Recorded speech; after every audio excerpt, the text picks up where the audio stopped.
Hello, I'm Christian Raue, and today I'm going to show you how to connect the sensors of an iPhone with an IoT spreadsheet called Eclipse Stream Sheets. To connect the two, we use the Eclipse Mosquito MQTT broker, which is automatically installed with the Stream Sheets setup. The hardware basis will be a Raspberry Pi, so the first step is to create a clean SD card image using the new Raspberry Pi Imager. Once you downloaded the imager, you simply select the Raspberry Pi OS as your operating system and select the SD card, which will carry the operating system of your Raspberry Pi. By the way, Raspberry Pi 3 or the new Raspberry Pi 4 both can do the job. If the process is finished, insert the SD card in your Raspberry Pi, attach a mouse and a keyboard, and power up the device.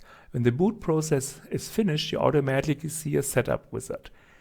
Here you select the country, the language, and the time zone that you are in. In the next step, you change the password of the Raspberry Pi just for security reasons. Then you select the Wi-Fi network and you enter the password for your Wi-Fi. Once you are connected to the Wi-Fi, you can update the system, which you should always do. So this will take longer than you can see it here. We simply made it a little bit faster here in the video. Now the system is up to date and the process is complete.